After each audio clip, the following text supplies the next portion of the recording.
মানুষের প্রতি প্রেম, জীবের প্রতি দয়া আর সর্বজীবের মাঝে ঈশ্বরকে অনুভব করার যে মহাসত্য, তার এক অপূর্ব জ্যোতির্ময় দৃষ্টান্ত ছিলেন পরম প্রেমময় শ্রী শ্রী ঠাকুর অনুকূলচন্দ্র।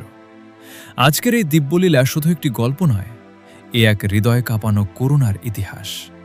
একটি নিরীহ প্রাণকে রক্ষা করার জন্য এক মহাপুরুষ নিজের জীবন পর্যন্ত উৎসর্গ করতে প্রস্তুত হয়েছিলেন।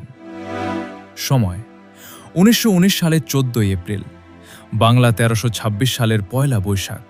স্থান হিমায়তপুরের শ্মশানভূমি। চারিদিকে বাদ্যবাজনা, ধূপধুনোর গন্ধ, পুজোর ধুমধাম আয়োজন।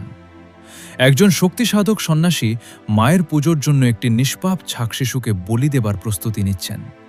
কিন্তু যিনি বিশ্বজননী, তিনি কি শুধু মানুষের মা? না, তিনি পশু পাখিরও মা, কীট পতঙ্গেরও মা, সকল প্রাণের মা। এই সত্য শ্রী শ্রী ঠাকুরের হৃদয়ে ছিল জীবন্ত। শ্রী শ্রী ঠাকুর কোনো বলিদান পছন্দ করতেন না। তিনি বলতেন, মায়ের সন্তানকে মায়ের সামনে হত্যা করে মায়ের পূজা হতে পারে না। কিন্তু সেই শক্তি সাধকের মনে তখন ঈর্ষার আগুন। শ্রী শ্রী ঠাকুরের দিন দিন বৃদ্ধি পাওয়া প্রেম, প্রভাব আর প্রতিষ্ঠা তার অন্তরে সৃষ্টি করেছিল তীব্র বিদ্বেষ। আর তাই ইচ্ছাকৃতভাবেই তিনি এই বলিদানের আয়োজন করেছিলেন, শ্রী শ্রী ঠাকুরের হৃদয়ে আঘাত দেবার জন্য। নিষ্পাপ ছাকশিশুটির দিকে তাকিয়ে পরম দয়াল শ্রী শ্রী ঠাকুরের হৃদয় ব্যথায় কেঁপে উঠল। তিনি নিজে সেই শক্তি সাধকের কাছে গিয়ে কাতর কণ্ঠে অনুরোধ করতে লাগলেন, দয়া করে এই অবোধ প্রাণটিকে বলি দেবেন না। কিন্তু কঠিন হৃদয়ে সেই সাধক একটুও গললেন না। তখন শ্রী শ্রী ঠাকুর বিনয়ের সঙ্গে বললেন, যজ্ঞে ব্রাহ্মণকে দান করার বিধান আছে। আপনি যদি দয়া করে এই ছাকশিশুটিকে আমায় দান করেন। তবুও না। শেষে করজোড়ে অশ্রুসিক্ত কণ্ঠে পরম প্রেমময় ঠাকুর বললেন, যদি বলিদান করতেই হয় তবে এই ছাকশিশুর বদলে আমায় বলি দিন। আমি আনন্দ চিত্তে আমার জীবন উৎসর্গ করছি। কি অসীম করুণা, কি অপরিসীম জীব প্রেম! কিন্তু সেই শক্তি সাধকের হৃদয় তখনও পাষাণের মতো কঠিন। তিনি ক্রুদ্ধ কণ্ঠে ঘোষণা করলেন, ছাগ বলি বন্ধ হবে না। চারিদিকে উত্তেজনা ছড়িয়ে পড়ল। শ্রী শ্রী ঠাকুরের ভক্তদের সঙ্গে শক্তি সাধকের অনুসারীদের বাদানুবাদ শুরু হল। এই সংবাদ পেয়ে জননী মনোমোহিনী দেবী নিজে সেখানে এসে পুত্রের হাত ধরে বাড়ি ফিরিয়ে নিয়ে গেলেন। এই ঘটনার মধ্যেই যেন স্মরণ করিয়ে দেয় ভগবান বুদ্ধদেবের সেই অমর কাহিনী। মহারাজ বিম্বিসার ছিলেন অপুত্রক। রাজ্যের ব্রাহ্মণগণ বিধান দিলেন, লক্ষ ছাগ বলি দিয়ে মায়ের অর্চনা করলে রাজার পুত্র লাভ হবে। সেই অনুযায়ী লক্ষ লক্ষ ছাগ সংগৃহীত হল। মায়ের পূজারও মহা আয়োজন সম্পন্ন হল। চারিদিকে উৎসবের আবহ, বাদ্যের ধ্বনি, মানুষের ভিড়, আর অপেক্ষা বলিদানের ক্ষণের। এমন সময় সেখানে উপস্থিত হলেন ভগবান বুদ্ধদেব। করুণায় ভরা তার হৃদয়, প্রেমে ভরা তার দৃষ্টি। তিনি রাজাকে সম্বোধন করে বললেন, মহারাজ, একটি পুত্র লাভের জন্য আপনি লক্ষ ছাগের জীবন বলি দিতে উদ্যত? মা তো সকলেরই মা, শুধু মানুষের নন, এই নিরীহ প্রাণীগুলোরও মা। মায়ের সন্তানকে মায়ের সামনেই বলি দিয়ে পূজা করলে মা কি তাতে সন্তুষ্ট হবেন? তারপর তিনি বললেন, আপনার ইচ্ছা তো পুত্র লাভ, অতএব এই লক্ষ ছাগের বিনিময়ে আপনি আমাকে বলি দিন। আমি বলছি, আপনার পুত্র লাভ হবে। ভগবান বুদ্ধের এই অসীম করুণা, এই আত্মত্যাগের আহ্বান রাজা বিম্বিসারের হৃদয়কে গলিয়ে দিল। তিনি ছাগবলি থেকে নিরস্ত হলেন। অসংখ্য নিরীহ প্রাণ ফিরে পেল জীবনের অধিকার।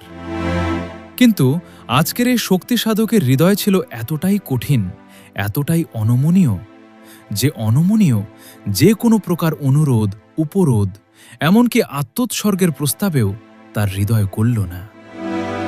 পরম প্রেমময় শ্রী শ্রী ঠাকুরের আকুল আবেদন, তার করজোড় নিবেদন, তার নিজের জীবন উৎসর্গ করার প্রস্তাব কিছুই সেই কঠোর সংকল্পকে পরিবর্তন করতে পারল না।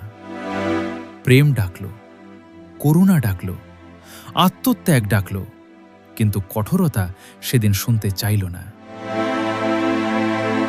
বরং শক্তি সাধক তিনি ক্রোধে ঘোষণা করলেন, ছাগ বলি বন্ধ হবে না।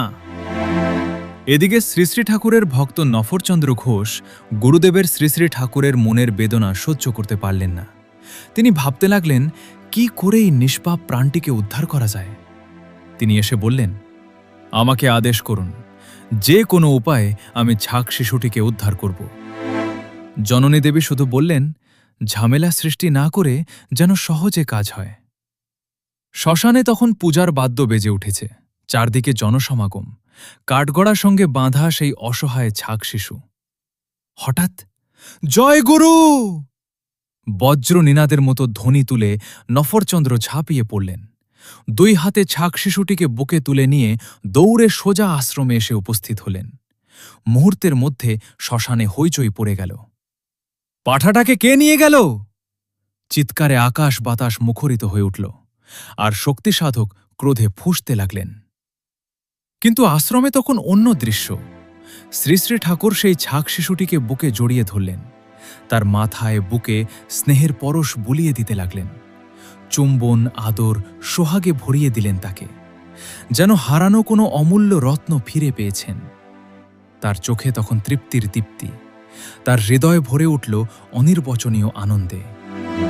জীবের প্রতি প্রেমের এমন উজ্জ্বল দৃষ্টান্ত ইতিহাসে সত্যিই বিরল। শুধু মানুষ নয়, পশু পাখি কীটপতঙ্গ বৃক্ষলতা সকল জীবের প্রতি সমানভাবে বর্ষিত হয়েছিল তার সীমাহীন করুণা। এই জন্যই তিনি শুধু একজন মহাপুরুষ নন, তিনি প্রেমের প্রতিমূর্তি, তিনি সর্বজীবের আশ্রয়, তিনি পরম প্রেমময় শ্রী শ্রী ঠাকুর অনুকূলচন্দ্র। যদি এই কাহিনী আপনার হৃদয় স্পর্শ করে থাকে তাহলে ভিডিওটি শেয়ার করুন প্রিয়জনদের সঙ্গে, আর চ্যানেলটি সাবস্ক্রাইব করে সঙ্গে থাকুন পরম প্রেমময় শ্রী শ্রী ঠাকুরের আরও অলৌকিক জীবন কথার জন্য।